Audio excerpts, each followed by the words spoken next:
There is a young female journalist, conservative journalist, by the name of Laura Loomer. If America's men acted like Laura Loomer, our problems will be fixed in about 5 minutes. Chained herself to She Twitter. chained her.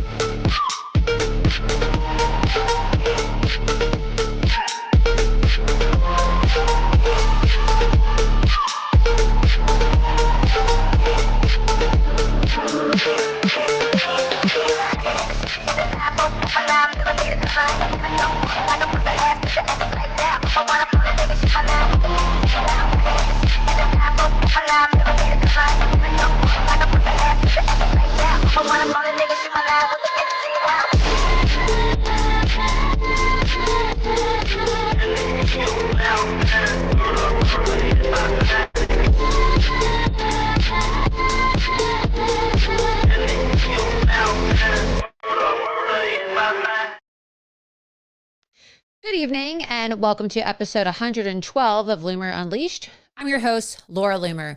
We are live right now on Rumble and X, so please be sure that you head on over to rumble.com/Laura Loomer, rumble.com/Laura Loomer. Hit the follow button. So that you never miss an episode of Loomer Unleashed. And also be sure that you repost the live link of Loomer Unleashed on my X account by retweeting this live episode. Visit my profile on X at Laura Loomer or the Loomer Unleashed account on X at Loomer Unleashed. We have so much to talk about tonight. It's been a really crazy, hectic, busy week. I had to reschedule the show to air tonight instead of yesterday because I wasn't really feeling too well yesterday. Had a bit of a migraine, but that just gave me more time to prepare for tonight because there's so much going on. We have a lot to talk about as it relates to Signalgate. If you've been following my reports on X, then you've seen how I'm just further proving the vetting crisis within the Trump administration. There are some serious issues as it relates to vetting. You have a lack of vetting, it appears, within some of these agencies and some of the departments in the Trump administration. And I always said this during the campaign, and I said this when President Trump got inaugurated, that the biggest issue, in my opinion, was that there's not a lot of vetting taking place, and people have different standards of vetting. And I just personally think that the vetting that's currently taking place, they call it vetting. I wouldn't really say that it's very good vetting. It's not really up to my standards. So we're going to go through some of these reports to show you some of the things that I've uncovered as it relates to individuals who were placed within that Signal chat that's now being referred to as Signalgate, along with some of the other kind of questionable hires and questionable appointees within the NSC, which of course is led by Michael Waltz. Also, too, we're going to be joined at 9:45 Eastern by independent reporter Jacob Engels, who is a contributor to the Gateway Pundit. We have a lot to talk about as it relates to President Trump's deportation orders of MS-13 gangbangers, Venezuelan Tren de Aragua gangbangers, and this movement by radical leftist activist judges, specifically Judge Boasberg, who we have exposed here on Loomer Unleashed, who is not backing down in his restraining order against the Trump administration as it relates to their ability to deport these criminal illegal alien gangbangers. Also, it's worth noting that Judge Boasberg just got assigned the Signalgate case. So what are the odds that, you have a Trump-hating judge whose daughter happens to work for a radical leftist nonprofit organization that supports and defends criminal illegal aliens? He's now overseeing the blocks of the deportation order and also now overseeing Signalgate. So again, we'll have a lot to discuss tonight. Why don't we get started with Signalgate? Let's go ahead and pull up my report regarding Alex Wong. Alex Wong is the Deputy National Security Advisor serving under Michael Waltz. He is also an assistant to President Donald Trump. And if you're following my reports, then you'll see that Alex Wong is one of the individuals who was in this Signal chat that Michael Waltz is now taking responsibility for setting up. But if you look at the Signal messages, it clearly says that, oh, Alex Wong is my deputy and I put him in charge with making sure that everybody gets in this chat.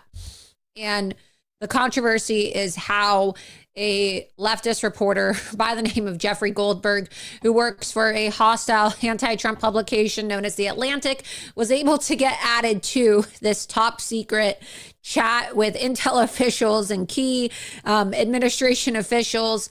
And it's now quite an embarrassment to the Trump administration. So here's the tweet I posted the other day, in case you haven't seen it. Alex Wong, he's Chinese, by the way, so I don't really know who's doing the vetting. Again, all I know is that I'm not doing the vetting, okay? All I know is that I am not responsible for the vetting of the Trump administration. Because if I was involved in vetting, things like this would not be happening, okay? So, again, I don't know why we have Chinese individuals in positions of national security in the Trump administration. Maybe that's a question for Michael Waltz. I don't know, but it's concerning. It's definitely very concerning. Alex Wong, the Chinese Deputy National Security Advisor appointed by President Trump, who is at the center of the Signalgate scandal, is married to U.S. Attorney Candace Chu Wong, a Chinese woman who was one of the key attorneys involved in prosecuting J6ers. Alex Wong was appointed by President Trump on 11/22/2024 to serve as the assistant to the president and the principal deputy national security advisor under Mike Waltz, the newly appointed U.S. National Security Advisor. I have discovered that Alex's wife, Candace Chu Wong, worked under the Obama administration and the Biden administration as an assistant United States attorney in the United States Attorney's Office, for the District of Columbia, where she led the violence reduction and trafficking offenses section for more than 2 years. So you have to ask yourself, why do we have an individual serving in the Trump administration? You know, they're trying to walk this back now and say, oh, you know, she was only involved in a couple cases. You know, she didn't really go after a lot of J6ers, but she was appointed underneath the Obama administration and the Biden administration. To work within those administrations, you obviously have to be ideologically simpatico, right? You have to have some kind of an allegiance. And so now you have all these people. You have Mike Davis, you have Senator Tom Cotton, you have individuals now running cover for Alex Wong and his wife, Candace. And the reality is the receipts don't lie. Right? She served under the Biden administration. She served under the Obama administration. And whether she wants to, you know, try to justify it or make excuses for why she was working with prosecutors at the Biden DOJ to go after January 6ers, right? There's always an excuse. They always say that the cover up is worse than the crime. Okay. We're going to hear a lot of excuses as people continue to get exposed through my reporting due to a lack of vetting within the Trump administration. You're going to be seeing a lot of people working for Trump who are going to be making excuses, because I'm not on the inside, right? But I think that there is a serious deficiency within the Trump administration as it relates to vetting. And so because I'm not on the inside, the gap has to be filled. Right? That's what Loomer Strategies exists for. Loomer Strategies is a full-scale consulting firm. It is a full-scale opposition research firm. It is a full-scale investigative research and oppo intelligence-grade research firm that is going to be doing research, right? And we are here to fill the gap. Whether or not people realize that they have a serious deficiency or not, one of these days, it's going to be realized that there is a deficiency within the Trump administration as it relates to vetting of key personnel. And I just hope that we don't have to watch the impeachment of President Donald Trump or some other kind of scandal that consumes the attention of the media and derails, you know, all the wins of the Trump administration before people finally wake up and start taking vetting seriously. But we have to be proactive here. We cannot be reactive. And so I decided to launch Loomer Strategies as a proactive response to the lack of vetting. We have a vetting crisis on the left and we have a vetting crisis on the right. Both parties, people of all political persuasions, could learn a thing or two from me as it relates to vetting and the need for, you know, high-level opposition research and a need for, you know, intel grade vetting. We just don't have it. And it's kind of crazy. It's kind of embarrassing that the president of the United States doesn't have a proper vetting infrastructure around him. And I'm not trying to throw anybody under the bus here, but it's just evident in the receipts that I've put forth. I mean, you can't deny that there's a vetting crisis within the Trump administration when you read my reports. So look, I know that some people are upset with some of the information that I'm publishing, but look, it's like I told everybody what was going to happen. This needs to be done. And if people are not going to listen on the inside and people are not going to be proactive to protect the president of the United States and to expose bad actors, people have to eventually take matters into their own hands. So we are now at that point where we have to take matters into our own hands because there's a vetting crisis. Here we go. Candace Chu was involved in the prosecution of many J6ers during the Biden regime, under which she was nominated to become a member of the United States Sentencing Commission. Additionally, Candace Chu Wong served as a law clerk to Obama-appointed U.S. Supreme Court Justice Sonia Sotomayor.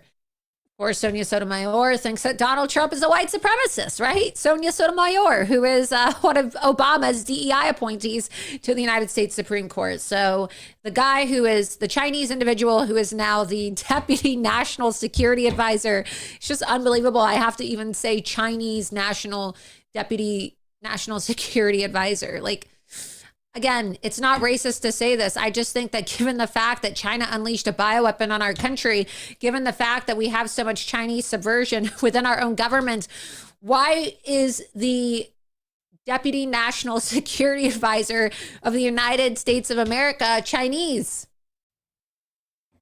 I mean, again, some people will say that's a racist thing to say, but I just want to know, why do we have a Chinese Deputy National Security Advisor?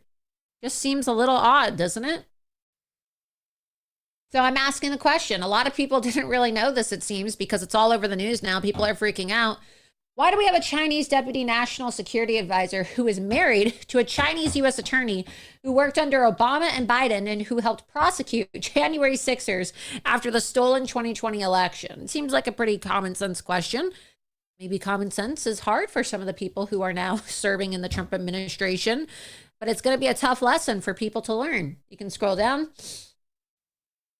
This is unacceptable, and given the Chinese connections, it really makes you wonder if Jeffrey Goldberg, the reporter from The Atlantic, was added to the Trump signal chat on purpose as part of a foreign op to embarrass Trump and the administration on behalf of China. I think that there needs to be an investigation, personally. You can scroll down. You can see here President Trump's statement appointing Alex Wong. You can see Michael Waltz's statement talking about how he's very excited to be working with Alex Wong, who came as a reference from Tom Cotton, Senator Tom Cotton, who had Alex Wong working with him in his office as a foreign policy advisor. So Senator Tom Cotton is the individual who referred Alex Wong to Michael Waltz to be hired for his position as the Deputy National Security Advisor. So again, we have Senator Tom Cotton to blame for that one.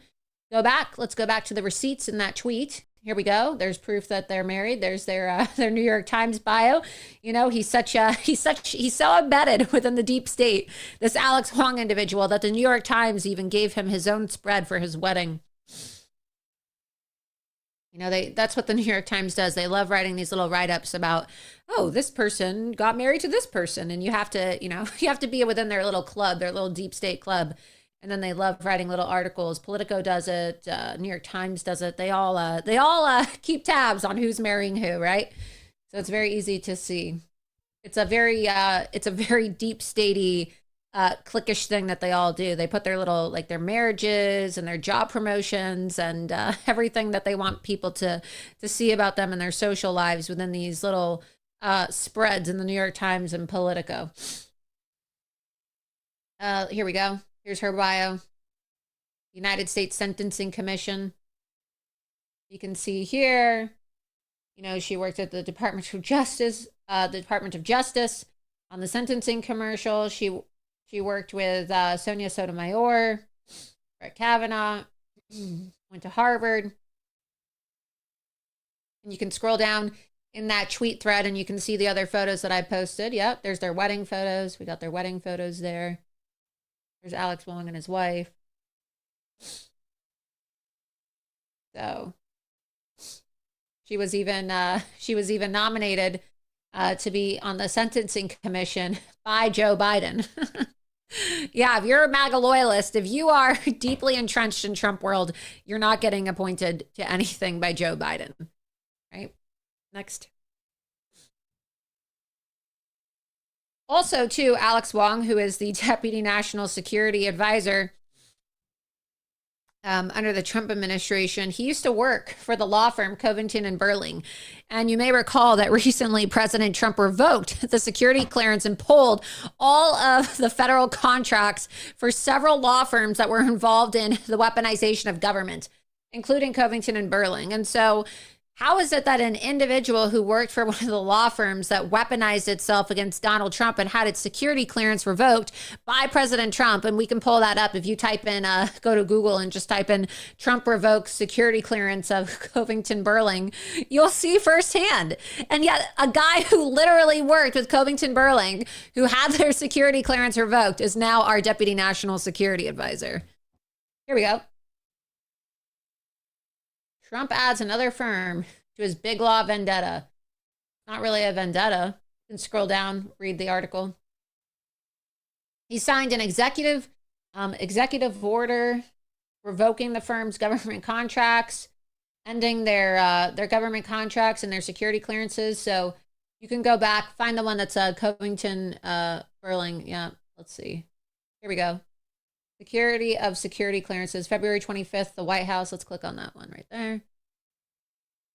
So here we go. I hereby direct the Attorney General and all other relevant heads of executive departments and agencies to immediately take steps consistent with applicable law to suspend any active security. I mean, it's like I cannot help but laugh when I read this. It's unbelievable. Who is doing the vetting at the White House? Who? Not me. I just can retain some dignity, even though I'm not on the inside. At least I have the dignity knowing that I'm not responsible for this absolute shit show. Okay, I'm not responsible. My name is not on this shit show at the end of the day. Okay, so at least I'm not in the White House. It sucks, It'd be great to work for the President of the United States, but at least I can keep my integrity intact and have some solace in knowing that my name is not attached to this vetting fiasco. Okay, so who's doing the vetting? Not Laura Loomer. That's all you need to know. Here you go. Suspend any active security clearances held by Peter Koski and all members, partners, and employees of Covington and Burling. But the National Security Advisor, the Deputy National Security Advisor who worked for Covington Burling, has a security clearance. It's unbelievable. It's really, honestly, unbelievable. I don't understand how this happens. Let's go to the chat. I want to see what people have to say about this. Someone said that's why Laura didn't get hired. I guess, hey, you have to ask yourself, why are there people who surround President Trump who don't want him to have proper vetting? Why are there people around President Trump who don't want these things exposed? Like, you mean to tell me that it took me exposing this for people to wake up and realize that the Deputy National Security Advisor worked at the law firm that had its security clearance revoked by President Trump for targeting him and working with Jack Smith? Unbelievable. Unbelievable. Let's scroll up. Let's see what some people are saying. And again, we are live right now. It's a weekend show, so please be sure that you repost the live link right now. Let's see. Somebody said they can't let Laura in because they can't even pass her vetting. And jealousy. Yes.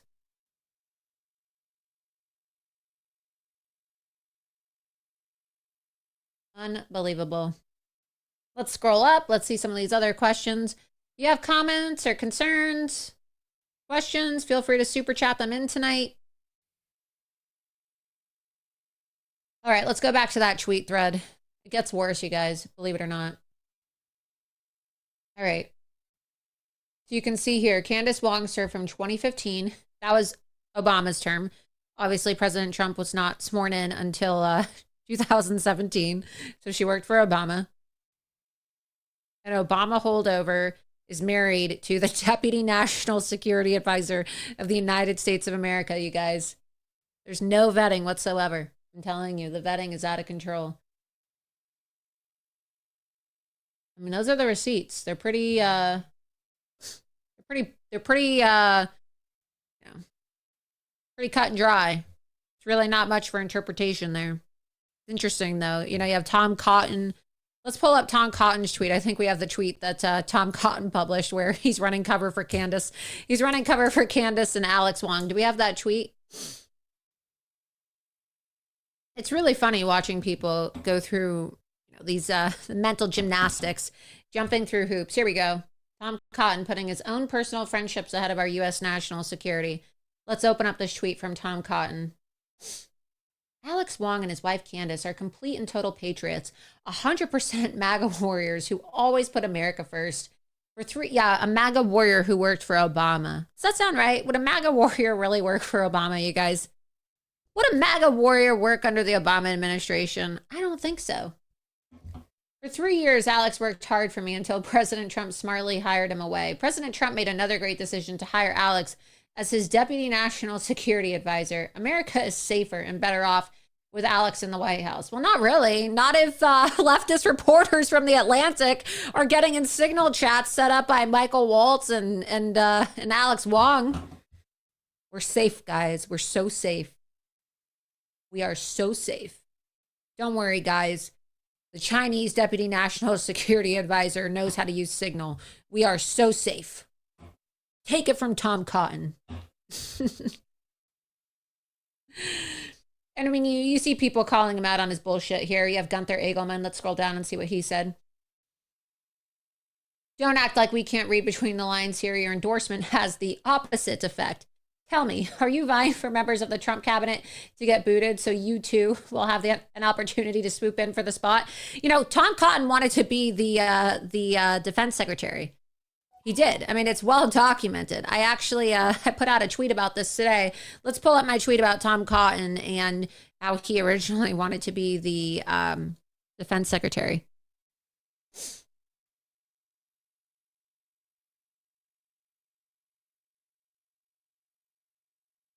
Also, I want to take a moment to thank the sponsor of today's episode of Loomer Unleashed, and that is Kirk Elliott Precious Metals. A couple weeks ago, I actually filmed a custom commercial for Kirk Elliott Precious Metals. So I hope you'll enjoy this commercial spot. They've been a great supporter, and obviously, you know, they are a loyal sponsor of the show, Dr. Kirk Elliott. So we have not premiered this commercial yet, and it's very exciting because you'll tonight be able to watch this custom commercial that I appeared in for Kirk Elliott Precious Metals live here on Loomer Unleashed. So let's go ahead and play the commercial. Breaking news. Laura Loomer has been canceled. The President of the United States has refused to take her phone calls as he suspects she is soon to be arrested. Is Laura Loomer the most hated person on planet Earth? We want to hear from you, the listener, and get your opinion on whether or not... Man, I tell you, I heard she got canceled. We coming for you, bitch. We coming to your house, Laura Loomer. We fight. We know where you live. We coming for you right now. We coming for your friends. We coming for your friend's little dog. Frankly, you know, I hope they throw her away for the rest of her life. I hope she dies. She is currently on the run from authorities. She is described as armed and dangerous. I just can't believe she's been getting away with it for this. An angry mob appears to be forming outside the home of journalist Laura Loomer. What is wrong with you? Why are you not panicking? Because I called Kirk Elliott Precious Metals, and I learned how adding gold and silver to my portfolio is one of the safest ways to not just grow my finances, but to also protect them from the uncertainty of the future. So I'm fine. Call economist Kirk Elliott at 720-605-3900 or schedule a call online at kepm.com/Loomer to learn how you can safely grow your retirement portfolio with precious metals. So be sure that you head on over to kepm.com/Loomer. That's kepm.com/Loomer. Give Dr. Kirk Elliott a call today, 720-605-3900, 720-605-3900. Call Dr. Kirk, let him know that Laura Loomer sent you, and find out how you too can invest in precious metals. So hope you guys enjoyed the commercial. We'll be posting that on X later too. So let me know in the comments what you think about the commercial. Everybody loves it. They love the little cameo from the dog. Yeah. It's so cute, isn't it? Isn't that little dog so adorable? Alrighty, let's go back to this post. So again, I showed you how Tom Cotton is running cover for Alex Wong and his wife, Candace. But this is what I posted earlier today. I said, many people are wondering why there are calls to fire Pete Hegseth, but no calls to fire Michael Waltz. There's an active op taking place, and it involves Chinese Alex Wong and Senator Tom Cotton, who has been plotting to take Pete Hegseth's job. Tom Cotton has been gunning for a role in the Trump admin for a long time, and if you recall, the mainstream media ran an entire shadow influence campaign to pitch Cotton as DOD secretary before the 2024 election. Keep scrolling down. Alex Wong is not only Mike Waltz's deputy national security advisor, but he also served as the foreign policy advisor for Tom Cotton from 2015 to 2017. It was Tom Cotton who referred Wong to Waltz. Okay, so I've confirmed this, that it was Tom Cotton who told Michael Waltz to hire Alex Wong. Tom Cotton knows he's getting primaried. He is. I already have been in talks with individuals who are planning on funding a primary challenger to Tom Cotton. So I know for a fact that Tom Cotton is going to be primaried by very well-funded MAGA organizations, and I think that he's just trying to land a soft position within the DOD.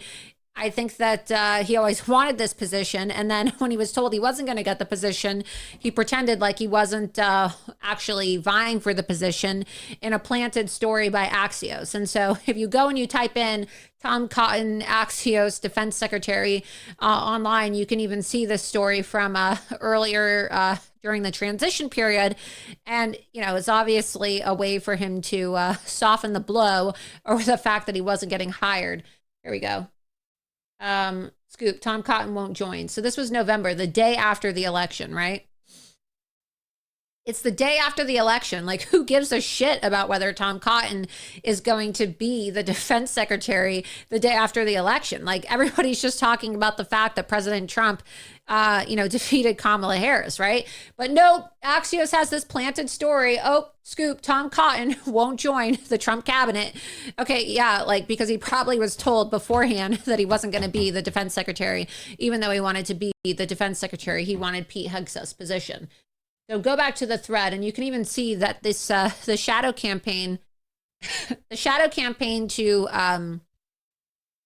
to get Tom Cotton in started even before the presidential election. So you can scroll down, and you can actually see that in the form of the screenshot of the Politico article. Go to the one that has all the pink circles on it at the bottom right there. Yeah. So look at the date on that, October 19th, 2024. I mean, why Donald Trump hadn't even won the election yet, and they're already talking about Tom Cotton being defense secretary. Defense secretary Tom Cotton. Here's a snapshot of who could be in Donald Trump's cabinet. So obviously a planted story. You know, you see Michael Waltz's face in the middle of it, right? So I mean, it's just really interesting, isn't it? Right? It just seems like kind of like a coordinated messaging campaign going on here. Let's go back to the tweet. And scroll up. All right, so here's where it gets interesting, right? Tom Cotton is the individual who referred Alex Wong to Michael Waltz. Waltz then says, oh, it's great. I can't wait to be working with Alex Wong. You know, Trump announces on November 22nd of 2024 that Alex Wong was going to be the deputy national security advisor. And I continue, I said, Cotton is so thirsty to be DOT secretary, even though he said he wasn't. I already showed you the planted story the day after the election. And now it appears that he's even having never-Trumpers like Bill Kristol do his bidding for him. Now, Bill Kristol is probably one of the most adamant anti-Trump operatives out there. I mean, he has been gunning for President Trump since before, the presidential primary in 2015, okay? This guy hates Donald Trump. Scroll down. But even though he hates Donald Trump, and it's been known that Bill Kristol has always hated Donald Trump, you can scroll up just a little bit. Bill Kristol's son Joseph was hired by Tom Cotton during the first Trump administration to serve as Tom Cotton's legislative director. Okay, so ask yourself, why would you hire the son of one of the most vocal Trump haters to be your legislative director if you're truly MAGA, right? Like Tom Cotton's like, oh, Alex Wong and Candace Wong are MAGA patriots. Trust me, you know, because I've always cared about Donald Trump. I care about Donald Trump so much, and I am so MAGA that I hired the son of one of Donald Trump's biggest critics. I mean, these people are bullshit artists. These people are bullshit artists. Everyone always loves pretending like they're MAGA, but you know, when you lift the hood and you actually look under the hood and you look at the receipts and you start examining all these incestuous relationships, you learn real quick who's MAGA and who's not MAGA, right? We have real MAGA and we got fake MAGA, and Tom Cotton is what you call fake MAGA. So when he says that Candace and Alex Wong are MAGA, that doesn't mean shit to me. That doesn't mean shit to me because you're not MAGA if you're going out there hiring the son of Bill Kristol to be your legislative director. You're just not. So it gets even more suspicious because 2 days ago, Bill Kristol tweeted that Hegseth was going to be fired today. Well, guess what? It's almost Saturday, and guess what? Pete Hegseth hasn't been fired. So it sounds like a bunch of bullshit coming out of Bill Kristol's mouth, who said that Hegseth was going to be fired. And then he said, oh, well, maybe Tom Cotton can be his replacement. So why is one of the biggest Trump haters out there, Bill Kristol, so concerned about who's going to become the next defense secretary? Who? Like, who's putting him out to this? Why does he have anything to say about this? Who cares, right? Like, if you're Bill Kristol, why do you give a shit? If you hate Donald Trump so much, why are you trying to make suggestions about who's going to be his next defense secretary? Like, doesn't anybody find this to be a little weird, a little suspicious? Well, it's because Tom Cotton has a relationship with Bill Kristol and his son, given the fact that Bill Kristol's son worked as the legislative director for Tom Cotton. It's not like he doesn't know who his father is. So again, A plus B equals C, right? Alex Wong was on the Signal chat. He's Mike Waltz's deputy, and he was sent to Waltz by Tom Cotton. The same Tom Cotton who is working alongside or worked in the past with Bill Kristol's son. Now Bill Kristol is talking about how Hegseth needs to be fired, even though Hegseth isn't the one who set up the chat. Right?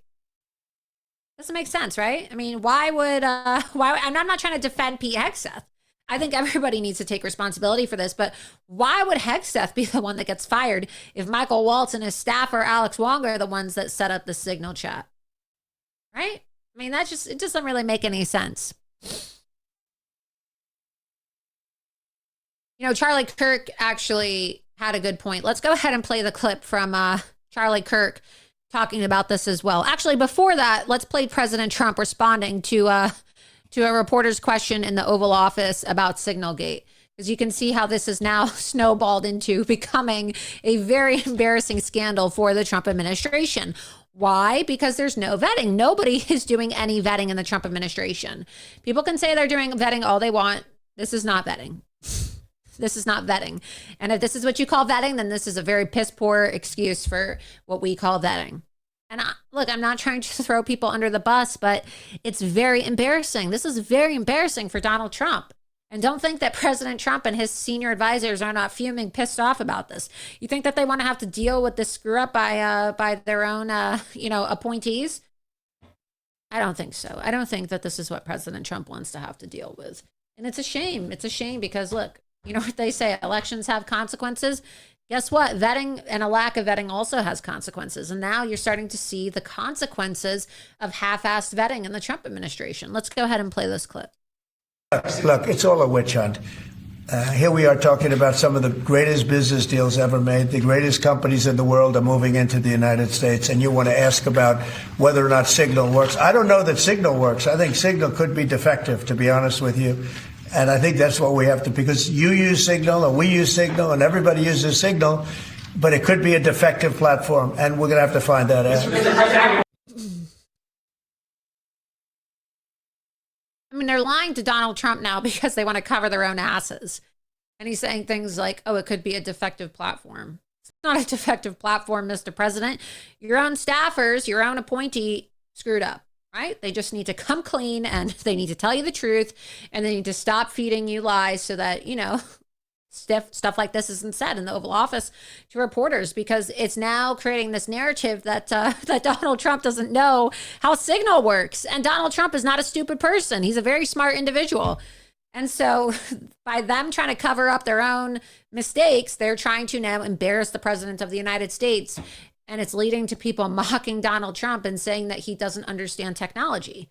It's embarrassing. It's an embarrassing situation that has been created by President Trump's own appointees for the president of the United States, and it needs to end. People need to stop embarrassing Donald Trump. They need to own up to their own mistakes, and they need to own up and maybe it wasn't even a mistake.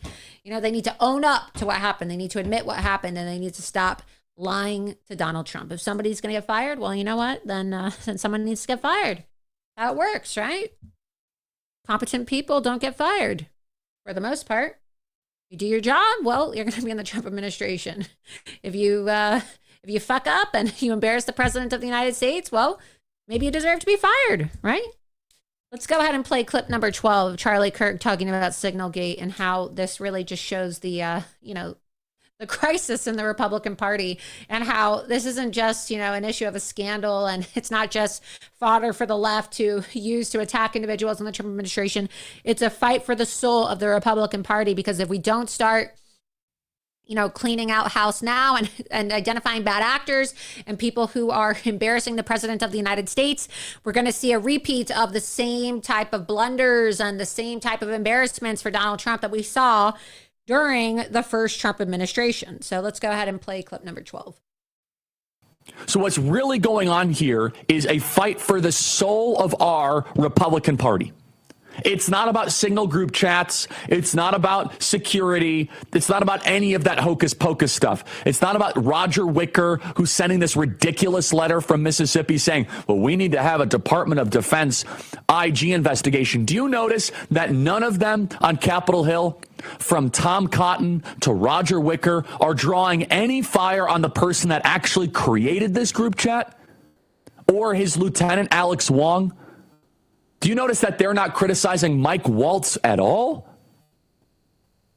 That they're not going after Alex Wong, his deputy, who's the one that was responsible for putting this all together? No, instead, out of nowhere, it's Pete Hegseth's fault. What is that all about? It's because they want to remove Pete Hegseth regardless of this entire situation. Oh, and it gets even richer than this. So Alex Wong is the deputy national security advisor under Mike Waltz. Alex Wong, discovered by Laura Loomer, his wife, Candace Chu Wong, worked under the Obama administration and the Biden administration as an assistant U.S. attorney in the U.S. Attorney's Office. Oh, she was involved in the prosecution of many January 6ers. This guy is married to someone that was locking up our patriots. Mike Waltz, according to reporting that I've heard, Mike Waltz still has a ton of Biden holdovers in the Trump National Security Office. A ton. People that have donated to Kamala Harris, they're still working in the National Security Agency right now in the Trump White House. Mike Waltz has defended them. So why is it that Pete Hegseth gets all the criticism, but Mike Waltz and Alex Wong are just kind of skating by? They're not on the front page of the New York Times. They're not on the front page of the Wall Street Journal. It's a little bizarre, isn't it? It's because Waltz can be replaced easily. It's barely a win. And also, Mike Waltz is friends with all of these neoconservatives. Let me show it to you.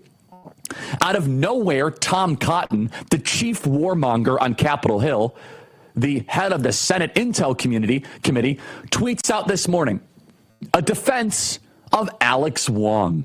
Remember, Tom Cotton has been behind trying to stop Elbridge Colby. Tom Cotton was the one that was pushing against Tulsi Gabbard. And they're back for revenge.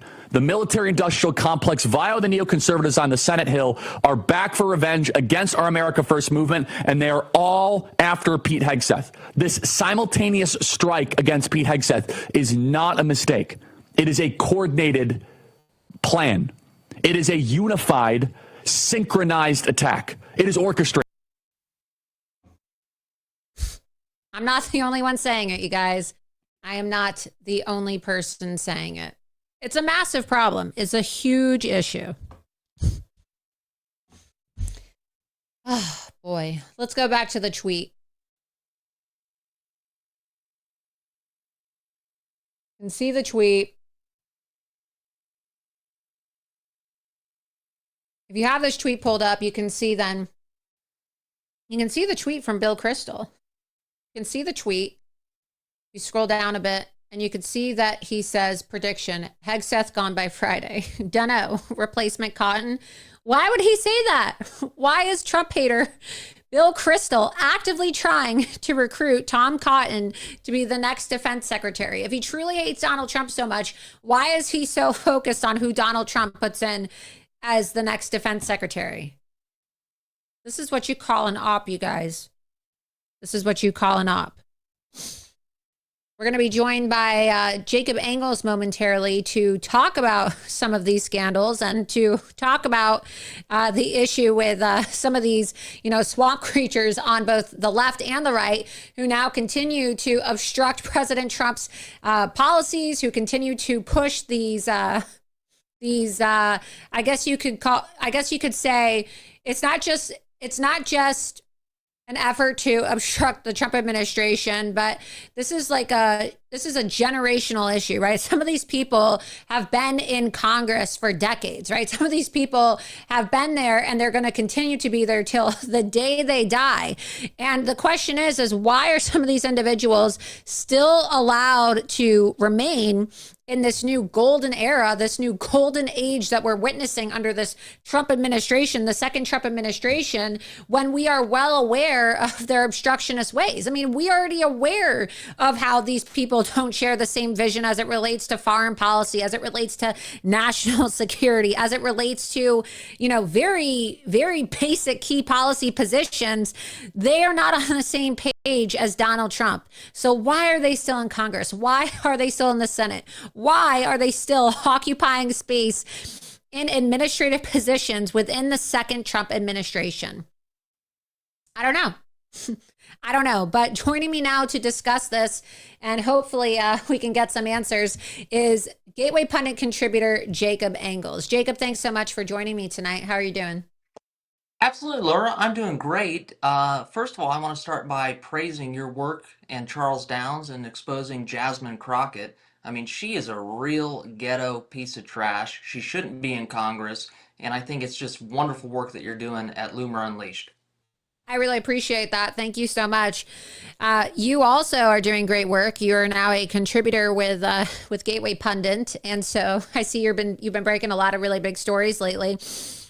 I wanted to get your reaction to, well, we're going to talk about a lot of things tonight, but first initial thoughts and reaction to the fact that, you have some of these individuals, these neocons who have very suspicious and questionable backgrounds, very incestuous relationships, either through marriage or through their own previous work history, working with Obama holdovers, Biden holders. What are your thoughts on this scandal that just really continues to get worse, this Signalgate scandal? Because as is always said, Jacob, the cover up is worse than the crime. And now what could have just been an easy apology and an admission of guilt or an admission of an egregious mistake by a Trump administration official compromising our national security has now turned into we're going on now week 2 of this prolonged scandal because people want to cover it up and have a really big, investigation, right? They're saying, we need Elon Musk to come in and do a forensic audit on how this happened. What are your thoughts on this and the individuals at the center of Signalgate? So, I mean, at first, Laura, I think what you have done your whole career, vetting people, investigating people, learning what is in their background, is something that we need more of in the Trump administration. I think that Donald Trump has done a lot of great things and has been very successful in these first couple of months in his administration. But you always have to look out for the wrong people in the crowd. And I think that's something we as journalists, yourself, me, and a lot of other people, investigative journalists all around the country, do on a daily basis. So I think the Trump administration would be wise to utilize the talents of citizen journalists all around the country who know and can see in their own communities before these people get to these high levels of power so that we can understand what we're working with. It seems like there's a lot of gatekeeping going on, right? I mean, we saw this during the first Trump administration for sure, right? I mean, look, I think that you and I obviously have been going at this for a very long time. And it seemed like even during the first Trump administration, when you were working with Roger Stone and he was being viciously attacked by the DOJ and through witch hunts and the Russia collusion hoax. And even when you and I were on the ground in Florida exposing voter fraud at the federal level, it still seemed like there was such an effort from certain Trump advisors and individuals who surround President Trump to gatekeep this information from the president of the United States. And I thought that this was going to be something that changed now that we have a second Trump administration. But it looks like, unfortunately, Donald Trump is still surrounded by people who want to gatekeep loyalists and want to gatekeep key information from him. Well, I think that's absolutely the case. But what we have to do as Americans, whether you're a journalist, you're a regular everyday citizen, voter, constituent, whatever you want to call yourself, you have to be vocal on social media. You have to call out these things as you see them. It does not do President Trump any justice if we sit here and be silent. So we all are on board for what President Trump wants to do, making America great again, putting America first. But at the end of the day, if we see something that we don't like, we need to be vocal about it. And that's the thing I think a lot of people get caught up in is we don't want to criticize or we don't want to say something's right or wrong. But that's what President Trump needs. He's a very knowledgeable leader. He's very able to adjust and augment where he is in terms of getting things done for this country. But like every good leader, he needs to hear from the people that he's meant to protect and provide for. So if you see something, say something. Like, get out there on social media, get out there on X, get out there on Facebook, Parler, wherever you are, and make your voice heard. Absolutely.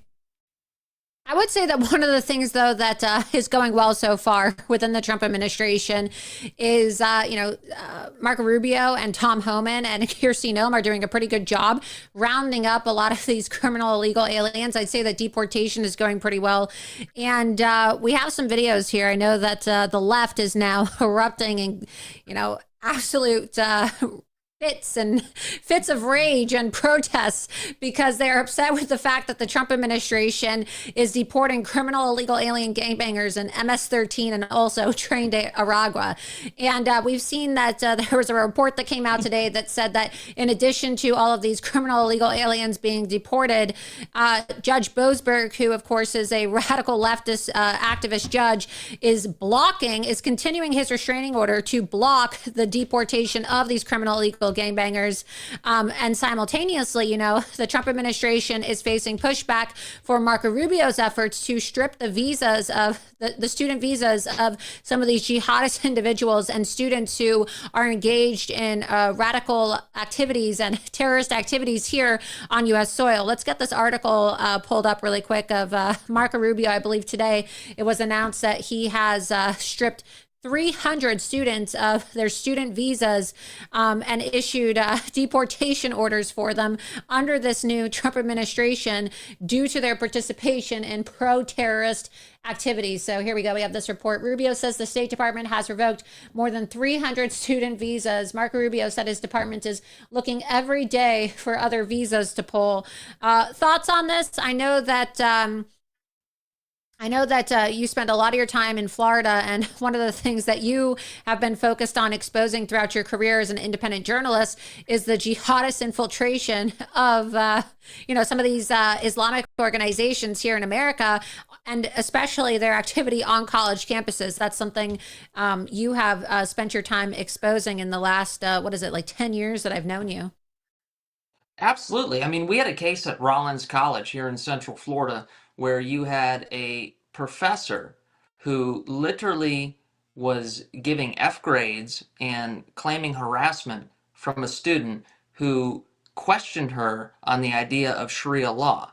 and she went absolutely insane. What made false police reports, everything else. And we investigated this, Laura, and we found out that this lady used to be the spokesperson for the Council on American Islamic Relations CARE, and she actually invited the Blind Sheik, fundraised for him, brought him to Orlando. So these people are all over the place. They're embedded in our universities, whether it's elementary to middle, high school, or college. They're all over the place. And at the end of the day, if you're here, even on a green card or a visa or whatever we want to talk about, you're here in America to live the American dream, and you want to go out and sell that Palestinian crap or any of this anti-American crap, go back to where you came from. We don't want you here. We don't want our tax dollars being wasted supporting your anti-American nonsense.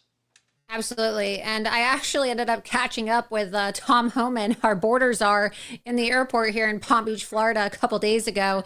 And when I saw him, I congratulated him on his deportation orders and his success thus far as the border czar. And I asked him whether or not we can expect to see the more deportations of these jihadist students and professors who are on green cards, who are, infesting our college campuses and our communities with their support for Sharia law and radical Islamic ideology. Well, absolutely, Laura. I think we need to increase the deportations. Again, you're in America. You're in America on our good graces. We don't have to tolerate your BS. If you don't like it, go back. Yeah, let's go ahead and play this clip. This was just from a couple days ago at Palm Beach International Airport. Look who I just ran into at the airport. America's border czar. You're doing a great job. Well, we got great people. We got great patriots at ICE, great patriots at CBP. We're going to keep the president's promise and make this country safe again. Can we expect to see some more jihadist students rounded up soon and deported? Just sit back and watch. All right. Thank you. I think he's doing a fantastic job. I think he is too, Laura. And there's actually, and I know we're going to talk about it tonight, but there's a great app that I found and I reported on in the Gateway Pundit.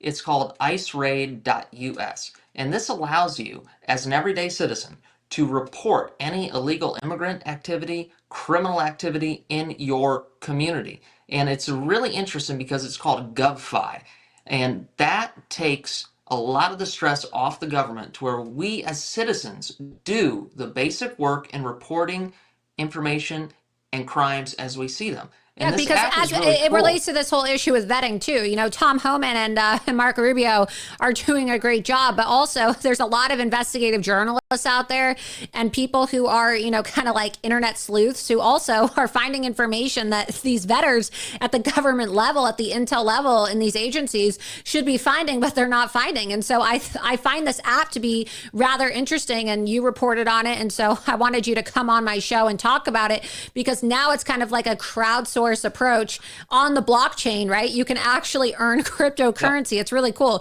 You can actually earn cryptocurrency for sending in tips if you identify illegal aliens in your own community. What can you tell us about this app? So it's really interesting, Laura. So when you see something going on in your community, snap a picture, and this is very important. Snap a picture because it has the location information, the meta tags, the data on it. You snap the picture and you determine what crime is being committed, whether it's an illegal alien, whether you see property damage, or even damage on Teslas. We've seen that a lot recently. And you submit it through the app, and then the app itself has an AI function where it verifies, makes sure that it's real, and all the other information. And then what they're doing is they're gathering all of this data, and they are then coordinating with local, state, and federal law enforcement. So this is really, really interesting because it's taking so much off the backs of law enforcement on a local, state, and federal level, and we're doing it as citizens, and you have the opportunity to earn crypto for reporting and deporting illegals or recognizing a crime in your community. It's a win-win for everyone. And where do people go to download this app, and where can people sign up to either participate in this app or learn more about this app? Yep, you go to iceraid.us. It's run by a great guy named Jason Myers. You can follow him on Twitter. He's got a lot of great information on his profile, but iceraid.us. Check it out. I mean, this is something I found since I've recently been allowed back on X or Twitter. And Laura, it was just one of those amazing tips that you get like in your direct message, and you get so many a day. And then I looked at this one and I was like, wow. You can report an illegal and you can earn crypto for it, and we're participating in a function as citizens to relieve the burden on law enforcement for some of these first steps in investigations that go into crimes, illegal aliens, and everything else. And I think everyone should check it out, because at the end of the day, it can be used for a lot of functions. And we are, again, this is part of the Doge mandate.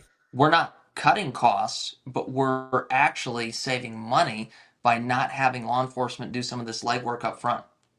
Oh, I see on their website right there too that they had a video about it on Fox Business as well.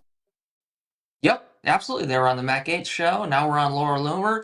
I think it's a good thing for them. Yeah, I think it's good. Let's go ahead and play this clip too, so other people can see more about this app, because it's not an official part of the United States government. This app is unaffiliated with the United States government, but it's my understanding that the founders are sending the tips. It's a privately funded app and privately funded project for people to participate in on the blockchain, but then the information is then being sent to the United States government, correct? Yep, and from what I've done, or from what I've learned in my reporting, they are working actively right now to coordinate with federal, state, and local law enforcement. So I don't think it's too far off. So they're working with the State Department, and they're working with Kirsty Noem and Tom Homan and Mark Rubio. Yep, they're making sure they get all the information, and I think they're trying to, from what I've learned, implement some functions where this can be done on a much broader scale. That's pretty interesting. Well, let's go ahead and play this clip from Fox Business too. Very violent threats to our community. I'm not going back to Haiti. One of those threats is this illegal alien from Haiti. ICE says he's a gang member with 17 criminal convictions in recent years. Trump, you feel me? Yo, Biden forever, bro. Thank Obama for everything that he did for me, bro.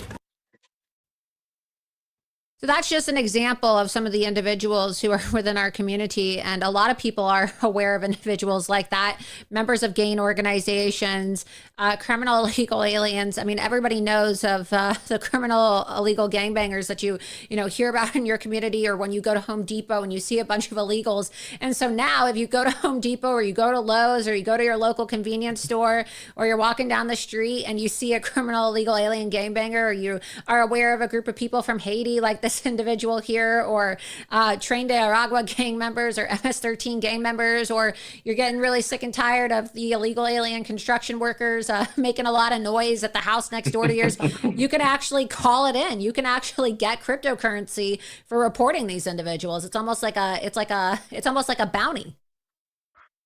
Yeah, absolutely. And again, this helps keep our community safe. So it extends far past. So, for example, Laura, if you are in a community where you have a sheriff who is not coordinating with ICE, is not coordinating with federal authorities based on the mandate that President Trump has put down, you can report them as well for obstruction of justice. So this has a lot of implications. So people watching all across the country, if you're stuck in a blue area where your sheriff is not coordinating with ICE, not coordinating with federal authorities to get these gangbangers, rapists, murderers, criminals out of your community, go ahead and report them on this app.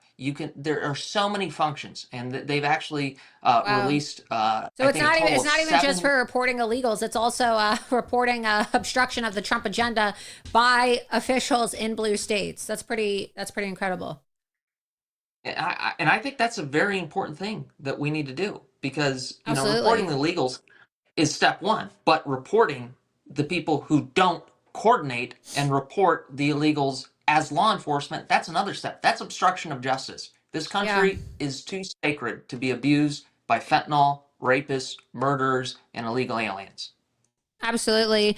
And just this morning, or yesterday morning rather, it was announced that the DOJ and the FBI, in conjunction with Tom Homan and Kirsty Noem, they actually ended up arresting a major MS-13 leader. And so how many more MS-13 leaders or how many more of these gangbangers are roaming around communities undetected that could otherwise be detected from people following the see something, say something motto? I mean, for years, people were told, see something, say something in the aftermath of the 9/11 terrorist attacks. And then you had the presidency of Barack Hussein Obama, who tried to, accuse people of profiling and say that they were racist if they reported things based off of suspicious activity. And we were told that you can't say things like radical Islamic terror. You can't even use the word Islam when identifying Islamic terrorism. You can't profile people based off of their racial background because, well, they said that that was racist, even though anytime you're trying to identify the characteristics of a criminal, what do you need to do? You need to identify their racial background. And so we really saw that our country was significantly stalled and hindered as it related to cleaning up crime and protecting our nation's national security because of all of these DEI policies and all of these social justice policies and all of these racially focused policies implemented by the Obama administration, implemented by the Biden administration, which was really, if we're being honest, Obama's third term. And we suffered as a result of it. I mean, look, there was a book written about this, See Something, Say Nothing, that was written by a friend of mine, Phil Haney, who died under suspicious circumstances. Many people believe that he was actually murdered for blowing the whistle on a lot of this activity. And he himself said that we never would have had the San Bernardino ISIS terrorist attack if people weren't pressured into being called racist for reporting something, right? And that's what his book was called, See Something, Say Nothing, because people were conditioned under the Obama administration to stop speaking out when they saw something because they didn't want to be called a racist. But now is your time to shine. You want to call somebody out for being a suspicious looking Latino individual, a suspicious looking Black individual, a suspicious looking Arabic individual, report them. What is the app? It's ICE Raid. What is the website again? It's iceraid.us. I mean, iceraid.us. Anybody. It doesn't even matter what they are. They could be white. No. But you don't need to worry anymore about being called a racist. This app provides you with the tools to finally speak out and have your concerns potentially addressed by members of the United States government. Absolutely, Laura. And again, with this app, what they're doing is they're putting power back in the hands of citizens. Yeah. This is totally based with people in their own communities doing what they can to protect their own communities. So I think it's just amazing. And report, do something, say something. This isn't the age of DEI anymore. DEI is dead. Look, we see that there's a lot of resistance to the executive orders by the Trump administration to end DEI, but hopefully soon it will be dead in all 50 states. Let's go ahead and play some of these videos from this this raid on this MS-13 leader. We have comments from Kash Patel. We also have comments from Governor Glenn Youngkin. And then we also have a statement from Marco Rubio as it relates to the deportation of these jihadist individuals that we're seeing all across college campuses in America. And these are all examples of individuals who might be within your own communities who you too can report via this new app. So let's just go ahead and play these clips back to back. This is what happens when you let good cops be cops. And we're going to continue to let good cops be cops across this country. President Trump gave us the executive decision to go after and safeguard our communities. General Bondi is our warrior of justice leading that charge. Governor Youngkin, it's an honor to be a partner in this operation with you and U.S. Attorney Siebert. This is the mandate we have. Right now we have an American dying every 7 minutes from a drug overdose. That is a national security crisis we have not seen ever before. We have a woman or child being raped every 6.5 minutes in this country. We have a homicide twice an hour. No part of that metric is a safe and secure America. But thanks to the brave leadership of this administration and the folks that you see here, we are returning our communities to safety. As you heard, we took down this morning a top leader of MS-13. That is not done easily. That is done with brilliant law enforcement. First and foremost, this task force was designed in the White House with this team around the table. What do we need to do in order to go after the gangs, the cartels, and, of course, the drugs in a community like Northern Virginia, like Fairfax County, that has seen county leadership not pursue the necessary steps in order to fight this crime? And this task force was architected in a very quick period of time and stood up immediately. And in fact, when Director Patel was confirmed, within a day, he authorized this facility and these capabilities. General Bondi immediately came to lead it, and we found ourselves with truly one-of-a-kind resources going to work. And I just want to emphasize the pace and the focus. And so, no, these were not lists that were available in the previous administration because they wouldn't do that. And the minute that we had partners that would do this with us, then lists of 500, 600, 700 targets could be put together in collaboration with state police and federal authorities and our Department of Corrections. Critically important, and I cannot emphasize enough the collaboration and support and leadership out of the new administration that is so different than what we saw in at least the previous 3 years of my administration. Finally, with regards to counties that are demonstrating resistance to cooperate with federal authorities and particularly with ICE. We revoked her visa. It's an F1 visa, I believe. We revoked it, and here's why. And I'll say it again. I said it everywhere. Let me be abundantly clear, okay? If you go apply for a visa right now, anywhere in the world, let me just send this message out. If you apply for a visa to enter the United States and be a student, and you tell us that the reason why you're coming to the United States is not just because you want to write op-eds, but because you want to participate in movements that are involved in doing things like vandalizing universities, harassing students, taking over buildings, creating a ruckus, we're not going to give you a visa. If you lie to us and get a visa and then enter the United States and with that visa participate in that sort of activity, we're going to take away your visa. And once you've lost your visa, you're no longer legally in the United States, and we have a right, like every country in the world has a right, to remove you from our country. So it's just that simple. I think it's crazy. I think it's stupid for any country in the world to welcome people into their country that are going to go to your universities as visitors. They're visitors. And say, I'm going to your universities to start a riot. I'm going to your universities to take over a library and harass people. I don't care what movement you're involved in. Why would any country in the world allow people to come and disrupt? Now, we gave you a visa to come and study and get a degree, not to become a social activist that tears up our university campuses. And if we've given you a visa and then you decide to do that, we're going to take it away. I encourage every country to do that, by the way, because I think it's crazy to invite students into your country that are coming onto your campus and destabilizing it. We're just not going to have it. So we'll revoke your visa, and once your visa is revoked, you're illegally in the country and you have to leave. Every country in the world has a right to decide who comes in as a visitor and who doesn't. If you invite me into your home because you say, I want to come to your house for dinner, and I go to your house and I start putting mud on your couch and spray painting your kitchen, I bet you're going to kick me out.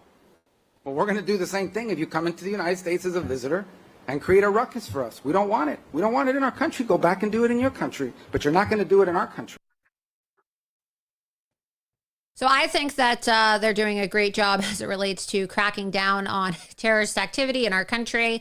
And then, just soliciting help from the public. I know that they are pretty receptive. I know some individuals who have actually been sending in information to Marco Rubio and the State Department as it relates to professors who are inciting terrorist activity across college campuses. And this is something that the Trump administration is taking very seriously, and I think that they're doing a great job addressing. Before we continue, Jacob, I want to take a moment to thank the second sponsor of tonight's episode of Loomer Unleashed, and that, of course, is Grossi. Sip on the power of nature with Grossi, the organic wellness water that does more than just hydrate. This small business was founded on a mission to keep jobs here at home in America, especially in rural communities. Grossi is committed to investing in American manufacturing instead of sending production overseas. Made and sourced in the United States, each bottle of Grossi is packed with detoxifying barley grass juice powder, plus 100% of your daily vitamins C, D, and zinc, giving you and your body the clean energy and immune boost that you need. It's USDA certified, organic, plant-based, vegan, and it's low in sugar, making it perfect for athletes, families, and anyone who wants to stay healthy on the go. March is National Nutrition Month, and we're celebrating with a special offer just for you. Head on over to Grassi.com, that's GRAASI.com, and use code Laura30 to save 30% off your entire purchase all month long. This is an increased discount from the regular discount that you get with my promo code. So now with code Laura30 for National Nutrition Month, you can get 30% off your order of Grassi. When you sip on Grassi, you're not just nourishing yourself, you're also helping support American businesses, American workers, and local communities across our country. And if there's one thing that you know about me, it's that I will always stand with American workers and American businesses. So again, go to Grassi.com, and use code Laura30 at checkout to get 30% off your order. Support American manufacturing, support the Make America Healthy Again movement, and support American small businesses. Again, Grassi.com, use code Laura30 at checkout. I really like Grassi, again, organic barley water with your daily vitamin C, D, and zinc. I have a vitamin deficiency, and I actually take prescription vitamin D pills because I have such low vitamin D levels. And I also go and I get vitamin infusions. And so sometimes when I don't feel well, because I also suffer from migraines, I get IV fluids and I get IV therapy. It's really expensive, actually, to get IV therapy. It's not cheap. And so I travel a lot, and a lot of times I don't have time to go get my weekly vitamin therapy and my vitamin infusions that I get because, helps me not feel lethargic and helps me with my vitamin deficiency that I have and that I struggle with. And so for me personally, I'm able to drink a bottle of Grassi every day, and I get my vitamin C, D, and zinc. So especially on the weeks when I'm traveling and I don't have time to go sit for 2 hours in a chair to go get my vitamin infusion therapy, I highly recommend that you drink Grassi. It's also a great drink for children because, we have children who are drinking a lot of these sugary sodas, and it's a good alternative if you're packing lunches for your children or you yourself, if you're just, working from home or you're trying to have a beverage that you bring with you. It's a good beverage to keep in your office too. I know that a lot of people have office fridges and they have a snack drawer. They have beverage containers or like little mini fridges that they keep in their office. This is a great drink, and it's also very healthy, organic, USDA certified, and it keeps you hydrated and it promotes optimal immunity and wellness. So thank you to Grassi for sponsoring Loomer Unleashed. All right, Jacob, let's get back to some of your reporting here.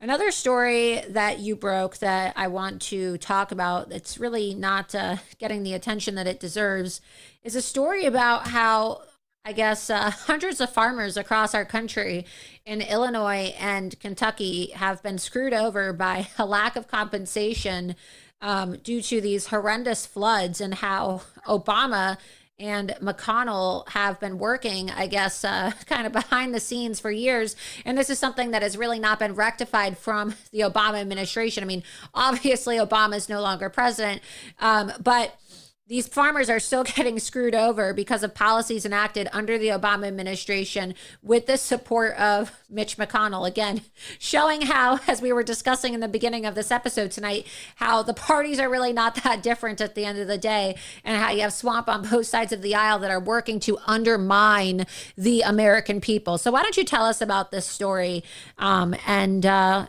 struggle that these farmers are facing, and how they're looking towards the Trump administration to provide them with some relief. Absolutely, Laura. So what we have is the Olmsted Dam project in Ohio, and this project started back in the 80s, was completed during Obama's administration, and it was built faulty. The Army Corps of Engineers did not do a great job, so when they finally released the dam, these farms were flooded. 454 family farms were flooded. Lives were ruined, families were ruined, and it happens year after year after year. So finally, these farmers stood up and said, hey, we're going to sue the United States government because we need compensation. This is our livelihood. Some of these farms have been in the families for over 100 years, and they are now in litigation with the United States government, and the government is refusing to compensate, and they're saying, quote unquote, you have passed the statute of limitations. But let's think about that. It takes years upon years upon years to really assess the damage that these floods are doing to their communities and to their farms. And so now they've finally taken action, and it's kind of a de facto seizure of their land because the government refuses to compensate them. However, there is a thing called the Judgment Fund that is already pre-approved federal funds that President Trump, with an executive order, with a stroke of a pen, could make these farmers whole. This is the breadbasket of America, Laura. These are the people that feed us. These are hard-working, everyday Americans, and they deserve our respect and they deserve justice. But Mitch McConnell, Obama, so many people in Illinois and Kentucky, Tammy Duckworth, Dick Durbin, we could go on and on and on. They have sat there and done nothing for years. What is Mitch McConnell worried about? What is Dick Durbin worried about? What is Obama worried about? They're worried about USAID funding for Burma. They're worried about sex shows in the Philippines. They're worried about all this weirdness. They're not worried about taking care of the farmers that put food on our table. So it really is a gross example of where government created the problem by building a faulty dam, ruined people's lives. Now they don't want to own up to it. They're being sued. They're fighting back, and these farmers are just crying out for somebody to help them, and President Trump can do that with a stroke of a pen. What's stopping President Trump from doing this? I mean, have you heard anything internally about maybe people, trying to prevent President Trump from doing this? Why do you think this hasn't been done? Because, we saw President Trump has a lot of support from the farmers, and he campaigned on supporting the farmers, and his policies are very focused on supporting and propping up American farmers and making sure that American farmland remains with America. We've seen the president speak out about the Chinese buying up American farmland. And so, it seems a little odd, doesn't it? I mean, why hasn't this been addressed by the Trump administration, given the fact that he has always been such a pro-farmer president? Well, I think, Laura, the biggest thing about this, before I even knew about it, nobody had written about it. I was the first person to write about it. So I think the big thing for President Trump and so many people across this country is learning about the problem. And I urge people to go to Gateway Pundit and look up my article about how Obama and McConnell screwed farmers. Yeah, we have your article here. Let's go ahead and get that pulled up on the screen while you're talking. You can keep talking. I just I want to get it pulled up on the screen here for everybody.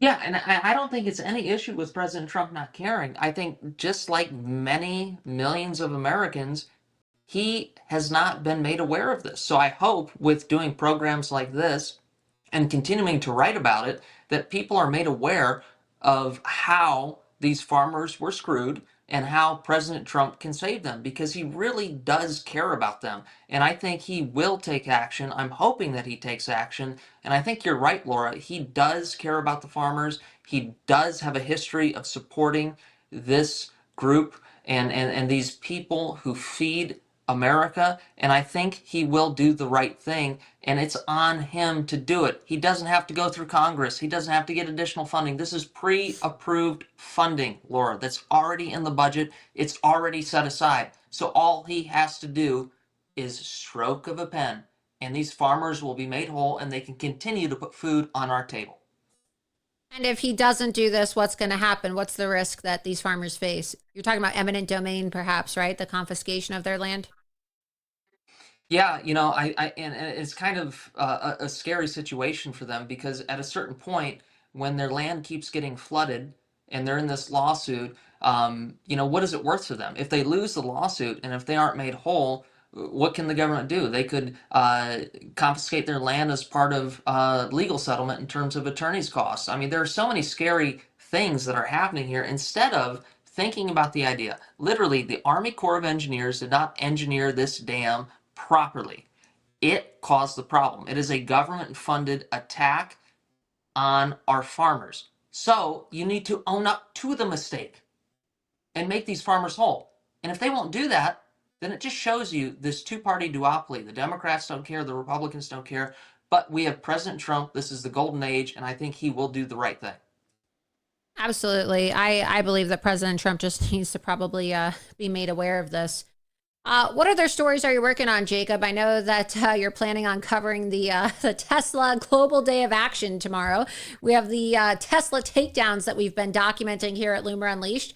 And I know I don't want to blow your cover, but I know that you're going to be going undercover, I guess, going undercover at one of these Tesla takedown locations. So we look forward to seeing your on the ground reporting. But any other projects? Don't worry, Laura. I'll have a wig on, so they won't know. Any other projects that you're working on?